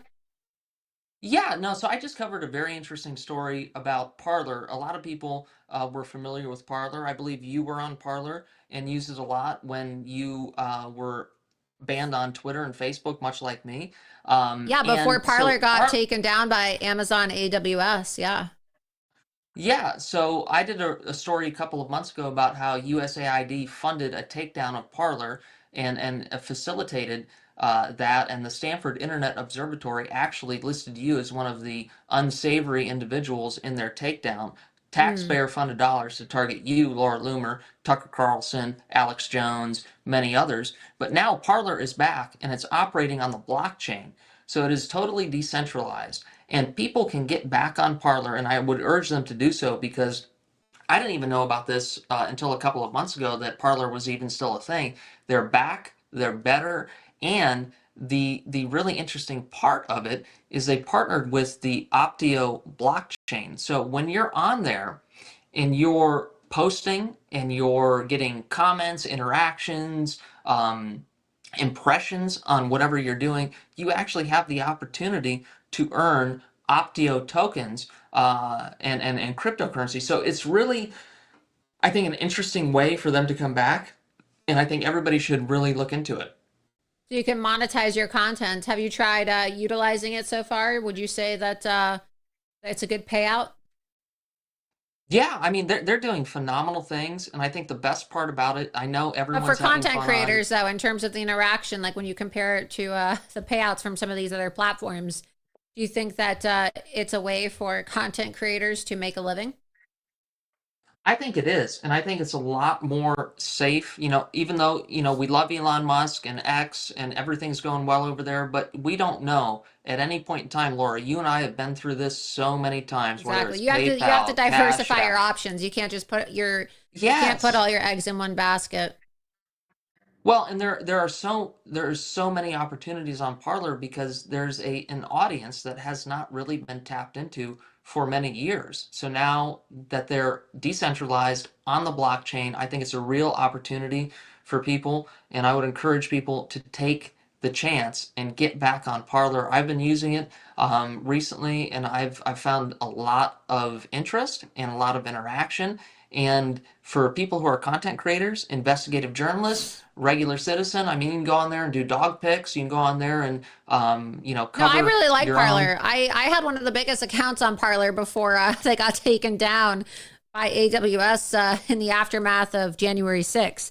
But I always really liked Parler. I mean, I had over 1 million followers on Parler at one time. So Yeah, I'll see you back on there. But they also have some functions that I wrote in my article, and actually Kim Coulter of the National File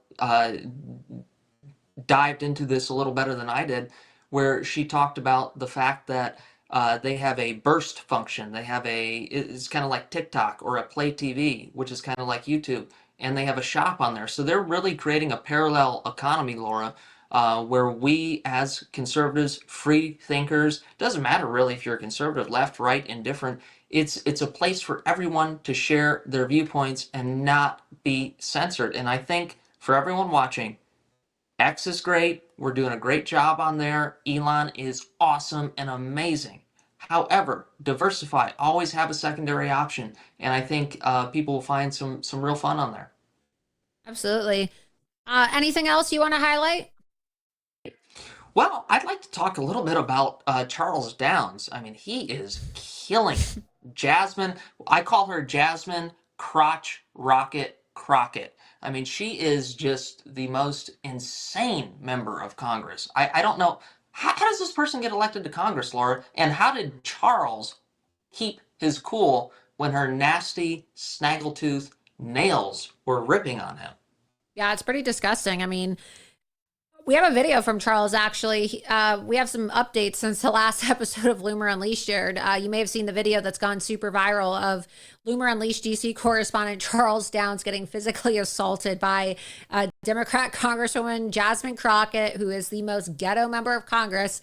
And she dug her nails into the top of Charles's hand. And so he filed a police report against her. And then the Capitol Police actually ended up calling him back for a formal sit-down interview.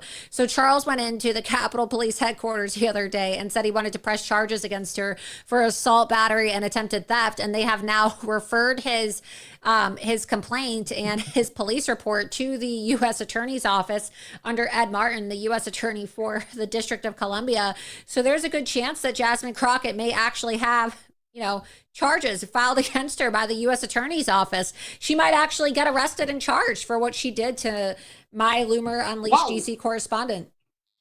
Well, Laura, you know what? We can all go visit her at Waffle House. We all call her Congresswoman Waffle House. We'll see her flipping some waffles there. She's got a bright future. I think she could be general manager or maybe district manager soon. I would rather be able to eat my waffles in peace at Waffle House, because I actually like Waffle House. It gets a bad rap, but I want to be able to eat my waffles in peace. Maybe we can go visit her in the big house. It's where she really belongs. I think that she ought to serve some time in jail for assault and battery. What do you think? I think so. I mean, there was a case years ago I covered. I like Waffle House personally. I know that a lot of people like to make fun of it. I personally like Waffle House. I do. I like Waffle House too. But when I was watching Charles's video, Laura, there was a case in 2016 where I was covering a tax collector race, and I went to confront the corrupt 26-year tax collector about all of the shady stuff he was doing, and he did the same thing. He grabbed the phone and then twisted my arm. And what happened? The local Republican Party at that time scurried him out the back door. I called the police. I said, he assaulted me. It's on camera, everything else. And nothing ever came of it. And you know what the state attorney did in that referral? They said Mr. Ingalls was clearly there to instigate and get a rise out of him. And I'm like, what are you talking about? So if I would have put my hands on him, I would be in jail today. So that's the big thing I think people need to realize. Well, Enrique Tarrio, the Proud Boys, got arrested by Capitol Police 3 weeks ago for doing the same thing to somebody else that Jasmine Crockett did, but he was doing it in self-defense. She wasn't doing it in self-defense. So, they arrested Enrique Tarrio for grabbing somebody's phone, and they, tried to press charges against him. And it's like, how are they going to arrest Enrique Tarrio for grabbing somebody's phone, but not arrest Jasmine Crockett? Like, there's really such an egregious double standard going on. Enrique almost sent that phone to the moon, which he should have done. But it's an interesting point you bring up, Enrique. I think he's a great patriot and a friend of mine. But there's also another individual, and Joe Biggs. Joe Biggs, who's a combat veteran, Purple Heart recipient. He still needs a pardon. He's been commuted. His sentence has been commuted. But he needs to have his benefits restored, too. They took away his military benefits. When he, is I believe, a 2-time recipient of the Purple Heart, if I'm not mistaken. Two-time Purple Heart recipient. He is the biggest teddy bear. I mean, he's a great guy. He's a great guy. I know. I've known Joe since 2015, I think. He's a great guy. Yeah. No, and there's a great picture of us up on Twitter. They always like to make fun. It's you, me, Joe, and Jack Posobiec, and it comes up every couple of days, Laura, and they put it up and they're like, oh, these are the people trying to destroy America. And I'm like, are you kidding me? This is a picture of independent journalists, truth seekers, veterans, service members. We are just trying to do what's right for our country. But Joe is trying to get his benefits restored.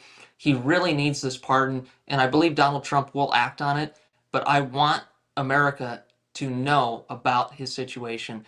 Joe Biggs deserves to be free from this mess.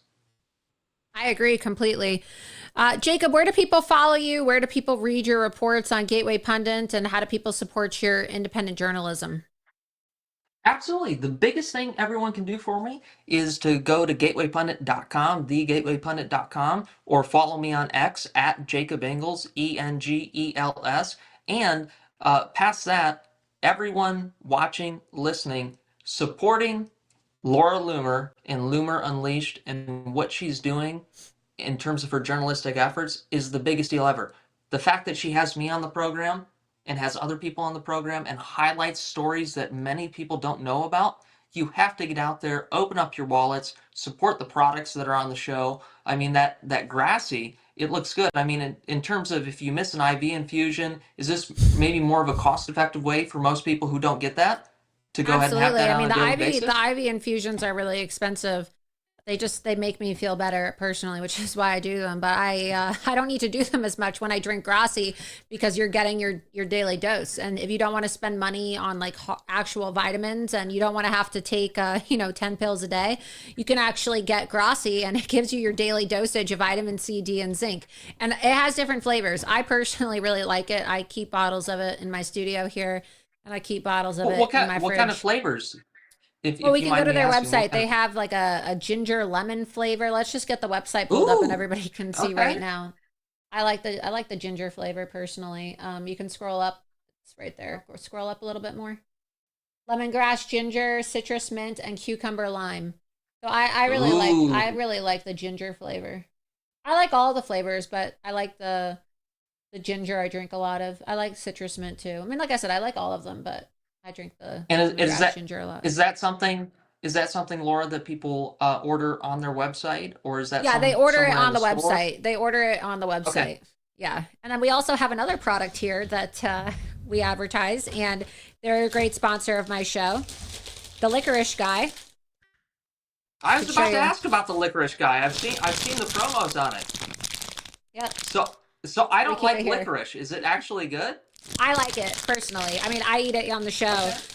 I'm actually on a little bit of a diet though right now, so I am not going to eat it right now because I love it, and I'll eat it in the morning or I'll eat it in the afternoon.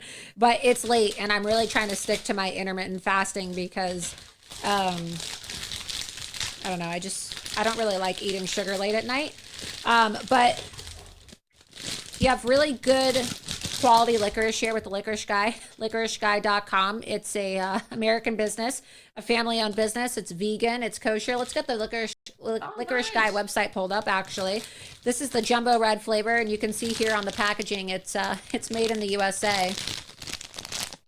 I ended up ripping the bag a little bit too much, which is why I put it in a plastic bag. But it's great. Easter's coming up, and so they come in different colors and different flavors. You have the cinnamon flavor, you have the red old fashioned, black licorice, which is my favorite personally, and then I like the jumbo reds. That's my second favorite flavor. And then you also have the jumbo blue raspberry and the jumbo green apple. I have the packet of the blue raspberry and the green apple flavor sitting on my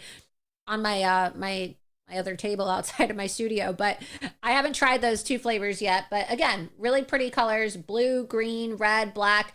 It will add some vibrancy to your Easter baskets if you're thinking of putting Easter baskets together.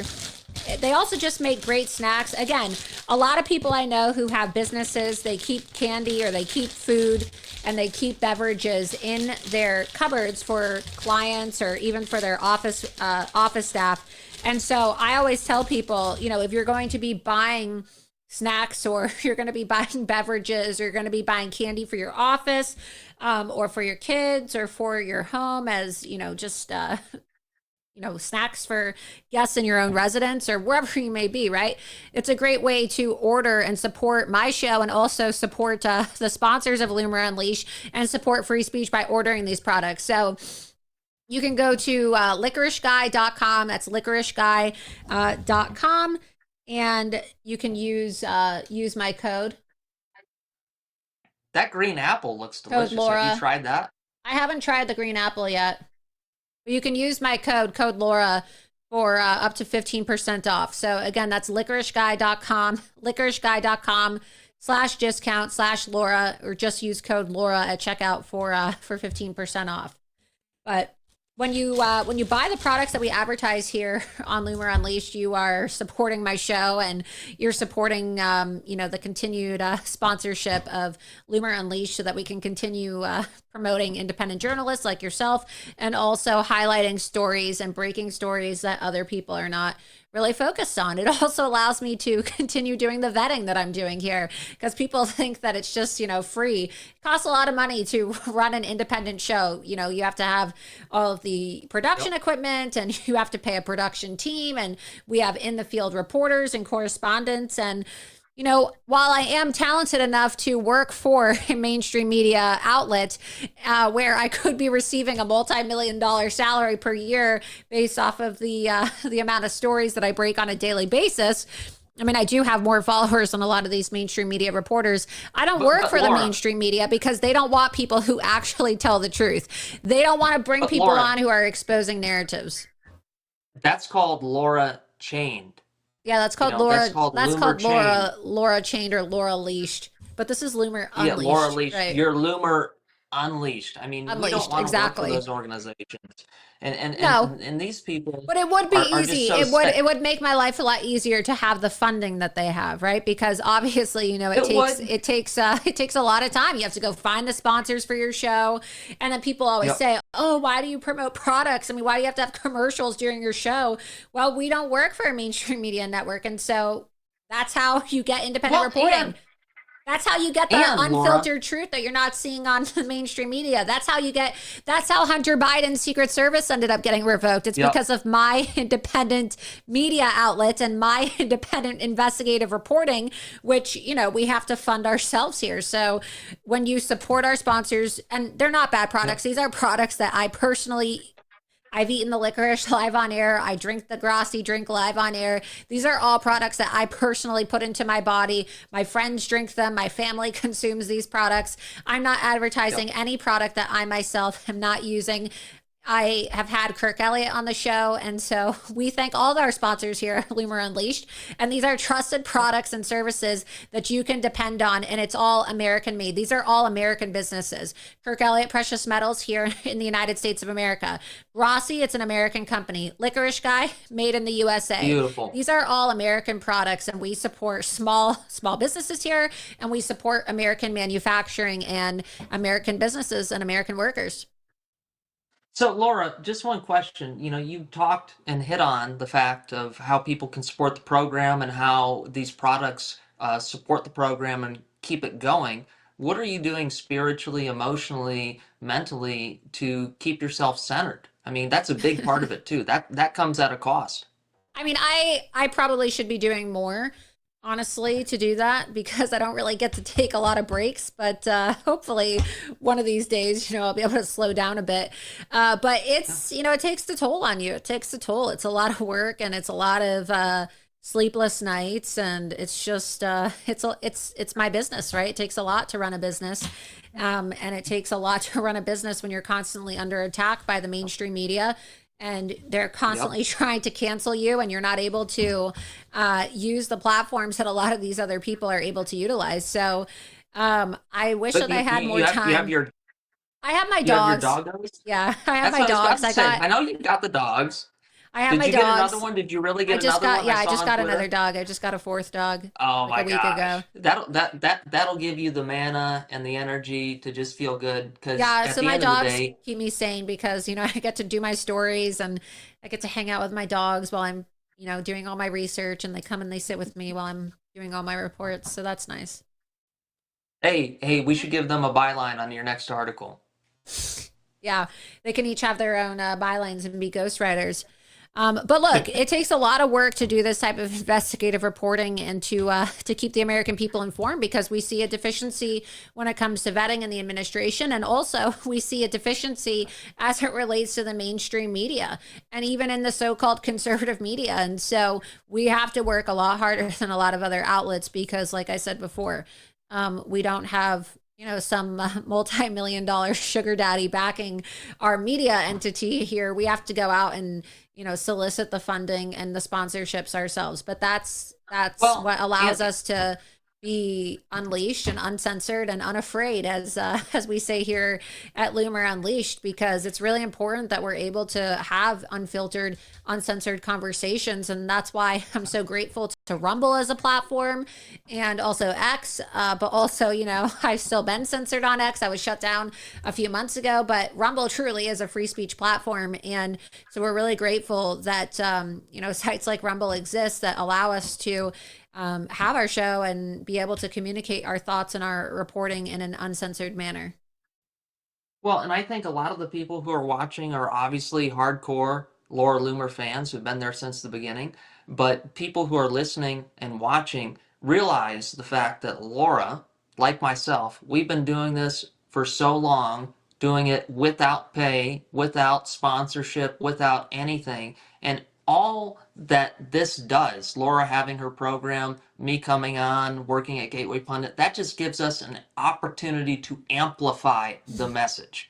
We would do this as patriots no matter what, and we've done it for years, no matter what. So what you do when you support someone like Laura Loomer or Jacob Ingalls, anybody else that you see out there, citizen, investigative journalist in your community, you are amplifying the message. And that's a really key part. So everyone who's listening, watching, get out there, put it on X, put it on Facebook, Parler, wherever you are. Do something, see something, say something. Don't be afraid. We're not in the age of being afraid right now. We're in the golden age, baby. Absolutely. Well, thank you so much, Jacob. And where do people go to follow you and support your work on social media? I know that you've been just as banned as I've been, but which sites are you actually on these days? So I'm on X at Jacob Ingalls, Engels. Same thing on Parler, and that's about all I got, baby. But I'm working with it right now, and we'll keep reporting stories. Follow me on the Gateway Pundit, Infowars. And you're back. It's really nice to see you back, because you took a bit of a break for a while. A lot of people don't know, but the DOJ tried destroying Jacob Ingalls too, because he was pretty much Roger Stone's point man on the ground when you know, Roger Stone was being attacked. For those of you who are unfamiliar with Jacob and his work, he did a lot of reporting here in South Florida, and he worked with Roger Stone almost exclusively for a while. And when the Russia collusion hoax happened and they were trying to jail Roger Stone for the rest of his life, these corrupt liberal activist judges and DOJ officials also set their sights on Jacob. So hopefully, I don't know if you can speak to that a little bit, Jacob, but hopefully all those legal issues have now passed for you. Hopefully. I mean, I don't I don't know the extent of it, but I know that for a while, that's why you took a bit of a break, because it does take a toll on an individual, and they tried to destroy Jacob financially, and they tried to throw Jacob in jail too. Yeah, they tried their best, Laura, and I had to take a little bit of a mental break for myself, and I think that's important for people sometimes. But now I'm back. The only thing that I'm still waiting on is the DOJ still hasn't reimbursed me for my expenses, my flight, anything else when they dragged me up to the Mueller investigation. So that's, I don't know, 6, 7 years running. I'm still waiting for the reimbursement. It's so funny. They drag you into the situation. They cause you all of this discord in your life, cost you legal expenses, and then they leave you with the bill. I mean, it's so funny. The government can pay, $100 for a hammer or a toilet seat, but they can't get you reimbursed for the problem they created. How much money would you say? How much money would you say they owe you? Close to $3-4 grand. Yeah. I mean, it's a gross amount. For independent journalists, it's a lot of money. It's a lot of money when you're an independent journalist. And that's not even accounting for the legal fees that I incurred. So probably push it up to 20. And that's a big hit for somebody, when you're in your late 20s to incur, especially as an independent investigative journalist. I've got people that I have to take care of in terms of graphic design people, video people. And so what people don't realize when they come after you, Laura, when they come after somebody like Alex Jones, myself, anybody else, they really think they're trying to destroy us, but they're really affecting the lives of the people who are surrounded by us. And that was one of the toughest things when I was going through that, Laura, was trying to figure out, okay, I'm going to be late on rent this month. I'm going to be late on car payment this month, because I have to take care of the people who thought they had something coming to them and have worked so hard for me and didn't do anything wrong. it kind of makes you feel shameful in a way, and that's how they try and break you down. But my suggestion to people is do not feel any shame about exposing the truth and holding people accountable. We need to do it. We need more of it. If you have a camera, if you have a cell phone, whatever device you have, you can be a Laura Loomer. You can be an investigative journalist. Get out there and get it done. Where do people go if they want to help you offset some of the debt that you have also incurred as a result of the attacks on you by the DOJ? Absolutely. You know, I don't like doing this. Somebody told me I should do it a couple of weeks ago. It's supportjacob.com. They go to supportjacob.com. It really, I'm kind of bashful about it, or, anxious. I don't like to ask for help because I feel like I want to fix the problem. But anything people can do, supportjacob.com. It's really, whatever comes through there, it goes directly to investigative journalism and exposing corruption and supporting truth in media. And Jacob does a lot of great work. We work together in exposing Andrew Gillum, and we exposed a lot of the voter fraud in Broward County and Palm Beach County together in 2018. And like I said, Jacob does a lot of great work. So hopefully y'all will support his investigative reporting. Absolutely. Thank you, Laura. Yeah, thanks for coming on. We'll see you soon. All right. Awesome. Thanks, partner. Thank you. Thanks for coming on. So there really are a lot of great investigative reporters out there like Jacob who are doing, great work exposing stories and bringing attention to issues that a lot of people are not talking about, and a lot of stories that are going under the radar. So please be sure that you support Jacob and his work.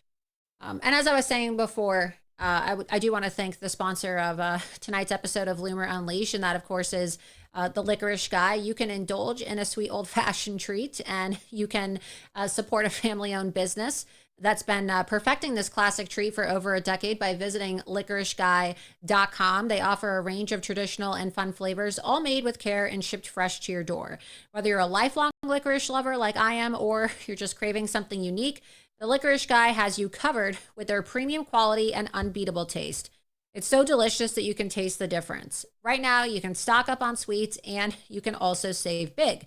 So head on over to licoriceguy.com/discount/Laura and use code Laura at checkout and get 15% off your entire order, or just click the description below to have your discount automatically applied at checkout. From classic black licorice to fruity twists, each purchase supports an American small business committed to quality and craftsmanship.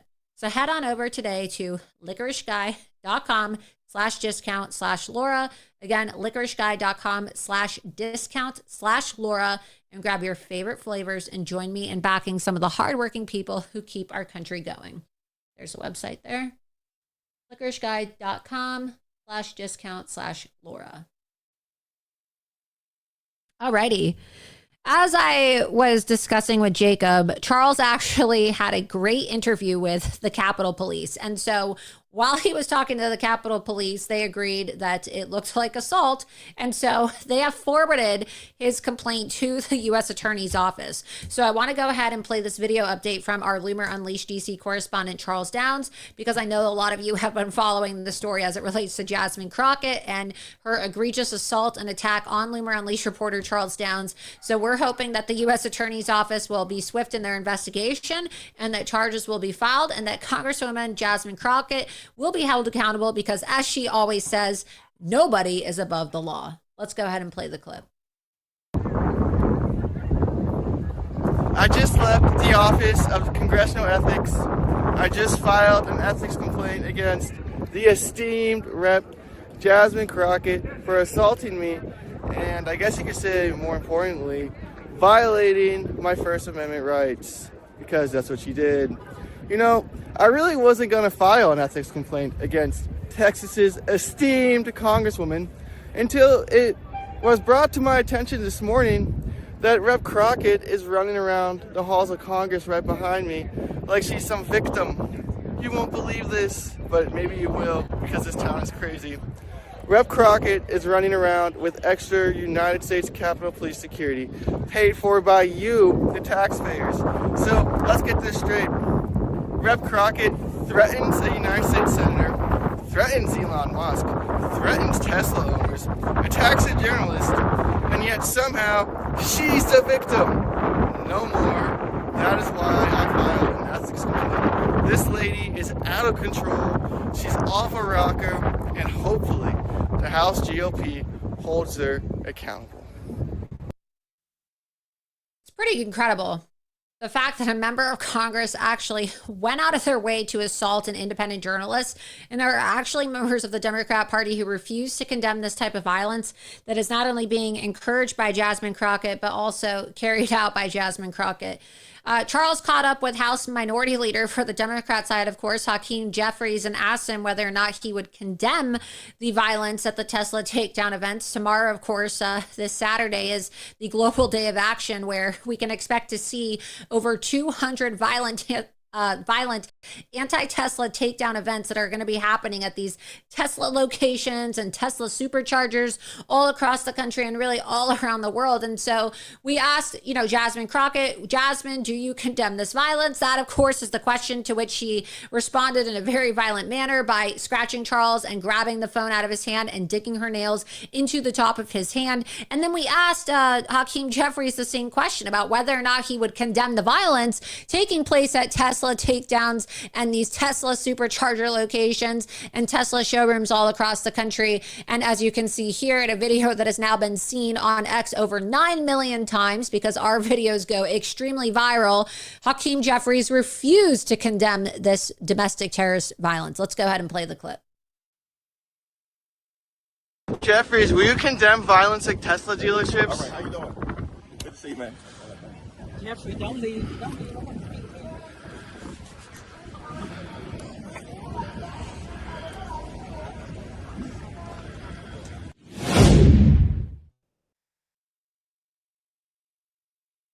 And here on Loomer Unleashed, we are going to be covering the Tesla takedown global day of action tomorrow. And depending on how much video footage we get, we will probably do a stream tomorrow afternoon as well. So be sure that you're following me on X for updates, because I will probably go live tomorrow as well, this Saturday, for live updates of these very violent domestic terrorist protests that are happening at Tesla locations all across the country.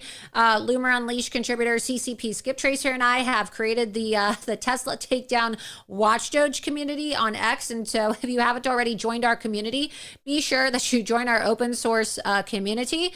Also happening tomorrow, I want to take a moment to say happy 50th wedding anniversary to one of my dear friends, Rita Miller and her husband, who are big-time supporters of me and longtime admirers of the show. And these people have been supporting me since I began my career in investigative reporting. And I know that they watch my show every single episode. They're some of my biggest supporters. And tomorrow is their 50th wedding anniversary. Pretty incredible. So congratulations. Congratulations to them on their wedding anniversary. It's pretty incredible being married for 50 years. Pretty amazing. Any comments, you guys? Also, we posted all the locations for the Tesla takedown events that are happening tomorrow, so you can see that. Let's go ahead and get that tweet pulled up. You can see all of the different locations that we've identified. We've identified about 200 of them. And so if you are in an area, or you're in a community or a town where there's going to be a Tesla takedown, you can go get video footage of it, and you can submit it to us in the DMs, or just post it yourself within our Tesla takedown Watchdog community. So again, happening this Saturday at about 200 different locations. It's an open community. Anybody can join on X. It's free to join, and you can just submit your video clips. And then, of course, we're doing the best we can to identify a lot of these domestic terrorist organizers who are engaged in violent activity. I'm not saying that you're a domestic terrorist if you show up to one of these protests and you're holding a sign and you're peacefully protesting. No, but there are people who are engaged in violence. Just last week, they had a bomb that was discovered at the Tesla location in Austin, Texas, an incendiary device that they had to confiscate. So at the meatpacking district in New York City, you had people firebombing windows with Molotov cocktails and getting arrested for vandalizing Teslas. Teslas are being blown up in California and set on fire all across the country. So this is a massive problem. This is domestic terrorism, as President Trump has said. It is an act of domestic terrorism. We are tracking it. We are identifying it. We are reporting it, and we are exposing it to the public, the American people, and also authorities. And so if you want to be a part of our push to hold domestic terrorists accountable, you can follow along with our list here of all the various Tesla takedown events, and you can put your own coverage and your own independent reporting in our Tesla takedown watchdog community. So we'll take a couple of questions and a couple of comments before we sign out tonight, but be sure that you're following me, because I may go live tomorrow for a special Tesla takedown watchdog episode. You can follow me here on Rumble at Laura Loomer. Be sure that you're following me, rumble.com/Laura Loomer. If you want to subscribe and support my work on a monthly basis, you can subscribe to my locals page, loomer.locals.com, loomer.locals.com, by clicking the Get Loomered button. You could do $7 a month or $70 a year, or you can also give a one-time donation. You can also subscribe to support my work on X as well. So be sure that you are following me, not just on X at Laura Loomer, but also on X at Loomer Unleashed. Any questions? Any comments, you guys? Let's go ahead and take some questions. Let's see. Laura, what do you think of the Tates? I think that people are entitled to due process. That's what I think. I think people are entitled to due process, and that's what's going to happen with the Tates. You're going to see their due process played out, and I'm not a fan of dogpiling, and I'm not a fan of weaponized government for the sake of generating clicks, as somebody who has been subjected to weaponized government and attacks in the media for the sake of clicks. So that's what I think about the situation regarding the Tate brothers. I think that everybody, regardless of their views or regardless of the things that they've said, are entitled to due process. Ronwick17 said, just bought some licorice. Thank you so much. Really appreciate it. Marnie said, thanks for the great show. Awesome.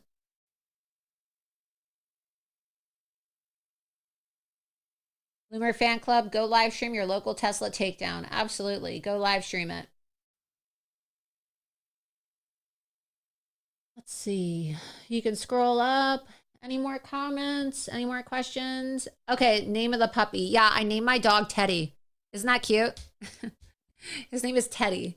He looks like a little teddy bear. He's so cute. I wish I would show you what he looks like, but he's sleeping right now. But he's a little rambunctious puppy. And if I wake him up, he's going to get the zoomies, you know, and he's going to run around and he's going to want to play all night. But his name is Teddy, because he looks like a little teddy bear. He's so cute. So cute. Now I have 4 dogs. Let's see.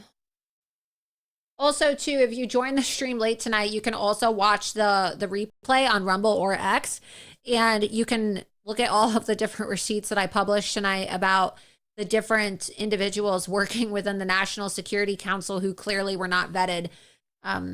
You know, hopefully the Trump administration can address some of these issues, because we have to fix it. We have to protect President Trump. We have to actually have some real standards for vetting in the Trump administration. I mean, I shouldn't have to be the one doing this. I'm more than happy to do it, but you know, if I'm going to be doing it, I should at least be on the inside of the Trump administration so that I could have, you know, more access in terms of being able to deliver this information.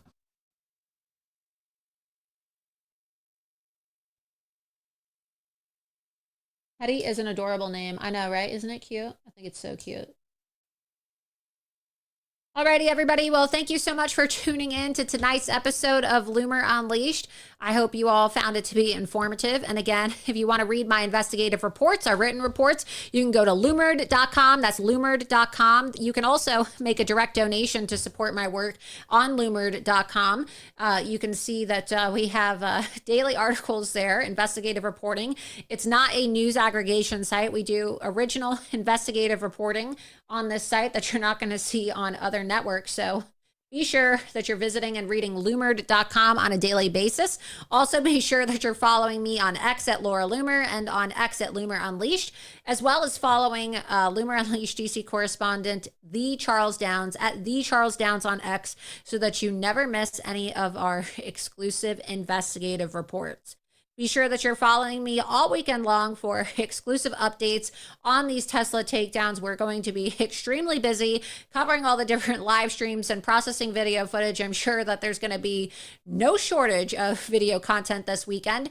And you can follow along if you press the notification button on X so that you never miss any of my live breaking updates. With that, thank you so much for tuning in tonight and have a fantastic weekend. I will see you possibly tomorrow for another episode. Depends on how crazy it gets. You'll just have to follow my Twitter account to see if I end up going live. But if not, you'll see me on Tuesday for another live episode of Loomer Unleashed. Have a great evening. Thanks for watching. There is a young female journalist, conservative journalist, by the name of Laura Loomer. If America's men acted like Laura Loomer, our problems will be fixed in about 5 minutes. Chained herself to She Twitter. chained